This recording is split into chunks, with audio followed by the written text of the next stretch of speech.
আমরা স্বামী বিবেকানন্দের জন্মদিবস পালন করছি। আজকে আমাদের শিক্ষকরা গতকাল অ্যানুয়াল স্পোর্টস থাকায় আসতে পারেননি। শিক্ষক কারোর ব্যক্তিগত সমস্যাও রয়েছে, সব মিলিয়ে পরে কোনো একদিন আমরা পালন করব। তবে আজ বিদ্যালয় প্রধান হিসাবে আমি এই পুণ্য দিনটিতে স্বামী বিবেকানন্দ এবং দেশবন্ধু এবং তার ভাবশিষ্য নেতাজির ছবিতে পরপর মাল্যদান করব। তারপরে দু একটি কথা বলে আজকের সংক্ষিপ্ত অনুষ্ঠান শেষ করব। প্রথমে আমি দেশবন্ধুর প্রতিকৃতিতে মাল্যদান করছি।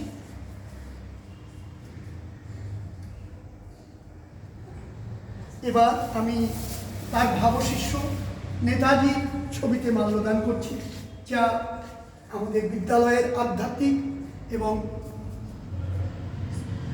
এবং সমস্ত রকম নৈতিক আদর্শের সঙ্গে এবং আমাদের স্বাধীনতা সংগ্রামের সঙ্গে যে মহাপুরুষের অবদান শ্রদ্ধার সঙ্গে আমরা স্মরণ করি, সেই নেতাজি এবং ভারতের নবজাগরণের সবচেয়ে পুরোধা স্বামী বিবেকানন্দ, তার ছবিতে আমি এখন মাল্যদান করছি আর এই পুণ্য দিবসে। একটি কথা বলবো। Actually, in this beautiful day, 12th January 2023, we are observing the birth anniversary of Swami Vivekananda, and it's really, you can understand what a mesmerizing talent, Swami Vivekananda was actually. He delivered the message of secularism, he delivered the message of universal and global fraternity, he delivered the message of equality of man among caste, creeds, community and religion. He delivered the message of unity in diversity. He delivered the message of a global vision, of a global, widened concept of human, what I would say, of a kind of human consciousness that always strives to unify everything beyond their apparent diversities, beyond the apparent, differences. Swami Vivekananda was such a man. Swami Vivekananda was such a beautiful mind, He always wanted to, establish a sense of universal brotherhood and fraternity. He was the first modern man of India. Nay, he was the other representation of the Almighty himself. Because, when he just delivered his message in the Chicago World Parliament of Religions, he always, when he first, started speaking, oh my dear American brothers and sisters, he not only addressed the American brothers and sisters, he actually wanted to address everybody as brothers and sisters all within the world.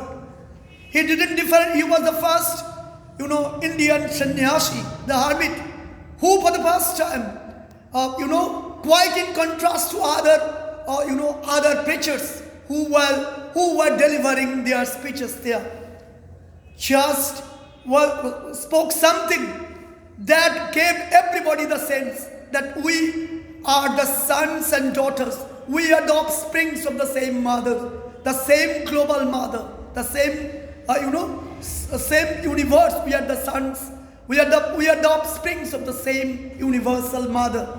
And therefore he didn't differentiate between the Indians, the Americans, the Russians, the Chinese, the Westerns, the Easterns, the Arabians, the South Africans, no Latin Americans, he didn't, Australians, he didn't differentiate among people. He only articulated that our outward differences only, are the outward manifestations of our inherent unity. That's why Swami Vivekananda, carried out the message of Ramakrishna Paramahansa. Lord, actually, and what was the message of Ramakrishna?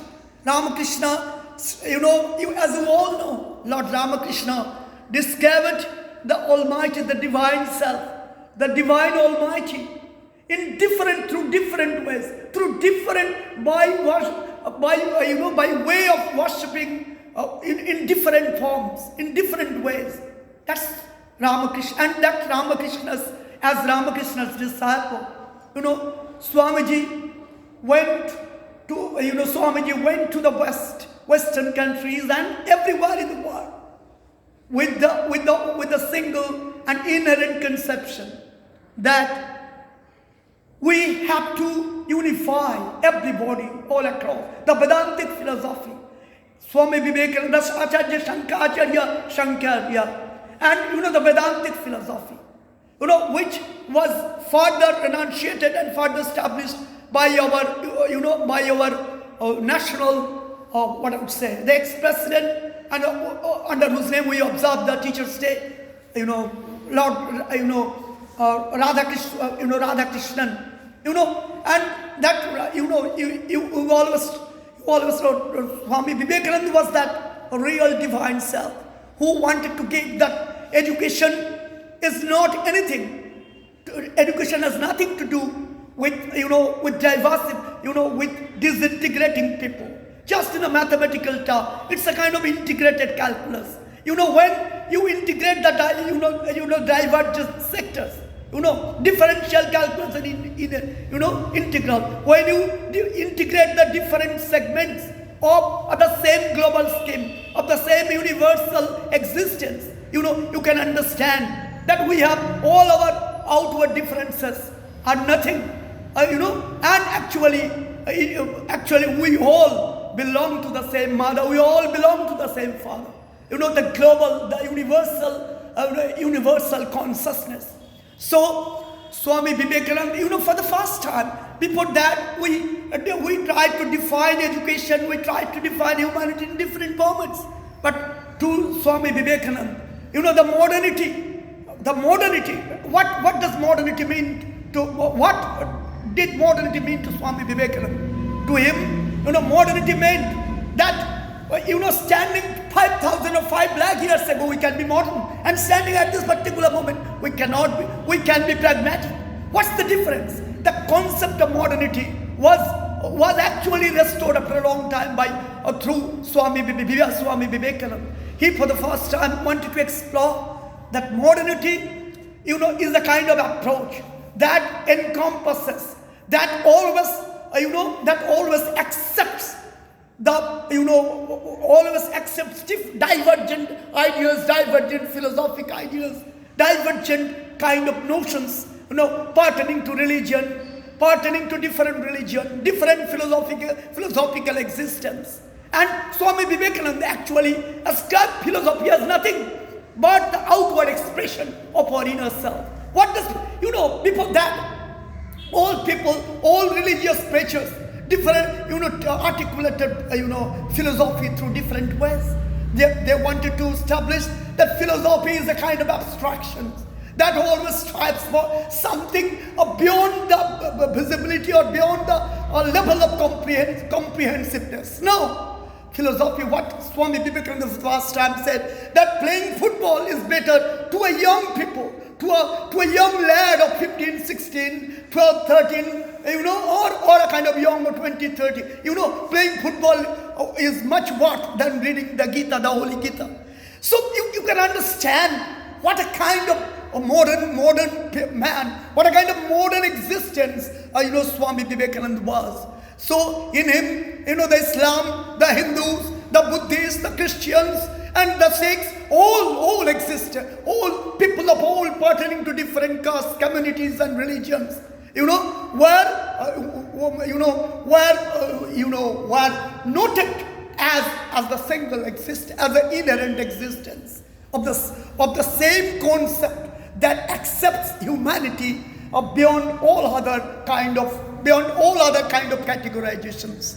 So that's kind of, and Vivekananda always ascribed what, Chesterton, that fantastic critic, always told that irrationality is part of our life. And Vivekananda ascribed to the same thing. That when we take recourse to a kind of same rigorous reasoning, rationalities, we only continue to frustrate our inner manifestations.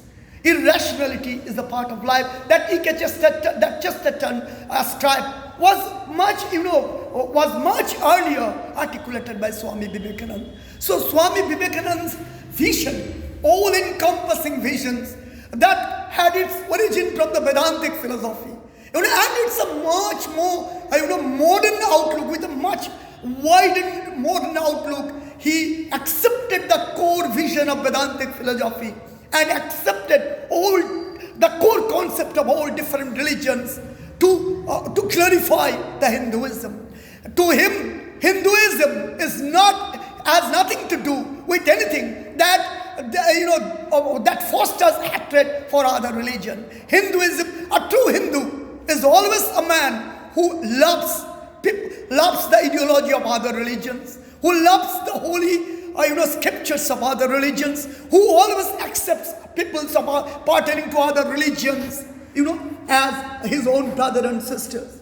So, Vivekananda, Swami Vivekananda was that kind of, he categorically renunciated that I don't belong to any, religion. I belong to the inherent human existence that always ascribes and accepts the unity in diversity, format. That is the core concept of Indian culture. So, all these things we have to ascribe, we have to say that in this kind of beautiful, right now, you can see the infinite sky, you can see the infinity. I'm seeing the infinity here from standing from here, and I can just see what Swami Vivekananda said to establish education. Education, as we all know, articulate. Education is the manifestation of perfection already in man. We have the inherent potentials, all of us, and when we can understand our inherent God, we can identify our potential we can realize our ultimate potential. Then we are actually worshipping the Almighty. So there is no difference between Krishna and Muhammad, or Kabir, or Jesus Christ, or Lord Buddha. The same God expresses himself in different formats. So it's a kind of prejudiced idea when we just separate human beings under different categories of religion, caste, and community. Vivekananda says this caste community is actually the Hindu clerics, in order to establish their supremacy over other people and to continue their domination over underprivileged community. Actually took recourse to this kind of sectarian division. It has nothing to do with the inherent potential of human knowledge and human divine consciousness. So Swami Vivekananda was actually that terrible kind of, expression. And I'm sure in the future days, in today's India, and when we are in different parts of the world, when you see the sectarian ideology, putting its ugly claws into the inherent resources potential of humanity, we are just reducing ourselves to certain kind of, nonsense existence. So today, when even within our nation, outside our nation, in different parts of the global community, we see that sectarian ideologies are expressing itself everywhere, but we are actually the offsprings of the same father and mother. Everywhere, we have no differentiation as such. All that kind of outward differentiations are actually the byproduct of the false prejudiced knowledge. When our knowledge is crystallized, there is no differentiation. So, I'm not just, education is the manifestation of perfection all within man, as Swami Vivekananda ascribed it. So, all these outward differences have nothing to do with the inherent, inherent unity of within our body. We don't belong to the Brahmin community, Kshatriyas, Shudras, Vaishyas. No, that's all idiotic differentiations. Actually, the true concept of humanity is that we belong to the same human existence. And all these outer differences only we take recourse to in order to the clerics actually took recourse to those things to establish their, to artificial dominance over the underprivileged communities all across, and the rich people, and to continue the domination of the rich people upon the poor sectors. This kind of false and prejudiced ideas of sectarianism, express itself in different ways. But today, standing at this particular historic moment of in Indian culture, of the world, where our India is being, in different parts of India, we are seeing certain kind of hegemony, certain kind of sectarian and divisive thinkings are looming large. And in outside India, the black, the white, the wild racists trying to disturb the inherent unity of human beings. Today, Swami Vivekananda is of utmost relevance to us, and I'm sure in the future times to come, in this very, very critical time of our modern time, Swami Vivekananda's ideology will definitely guide us to have a divine outlook and to love human beings, worshipping people, worshipping all kinds of people. When